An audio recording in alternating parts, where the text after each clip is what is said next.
Largest ever government investment in building safety. Robert Jenrick has announced an extra £3.5 billion to help pay for the removal of flammable cladding from high-rise residential buildings in England. Residents in lower-rise blocks will be offered loans.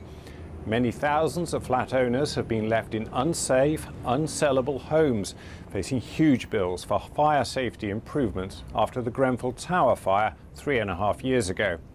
Flames at the block in West London spread via combustible cladding, killing 72 people. Robert Jenrick described the plan he was announcing as an unprecedented intervention. We've all been moved by the stories we've heard and the people that we've met, homeowners, placed in difficult, sometimes impossible situations through no fault of their own. I appreciate the frustration, the worry, and at times the despair that they feel. I share their anger at the errors, the omissions, the false promises, and even the outright dishonesty that came before us. Leaseholders in residential high-rises 18 metres or above won't pay for cladding remediation works, but those in blocks between 4 and 6 stories will be able to access loans. Under a long-term low-interest scheme, no leaseholder will ever pay more than £50 a month towards the removal of unsafe cladding, many far less.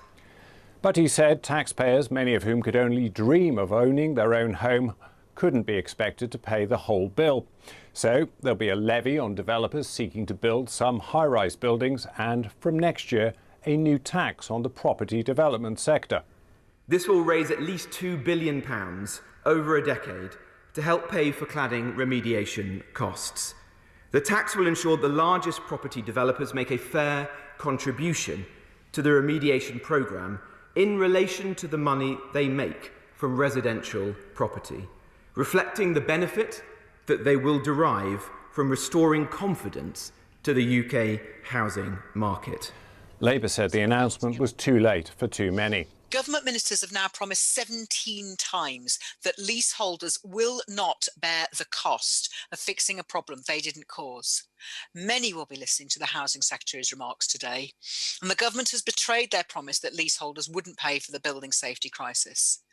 As I said, 3.5 years on from Grenfell, hundreds of thousands can't sleep at night because their homes are unsafe.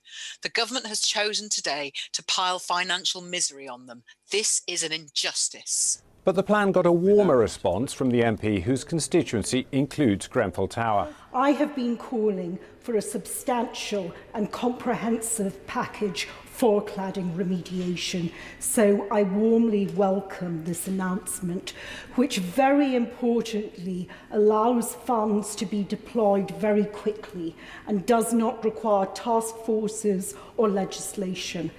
Others warned the problems go beyond cladding.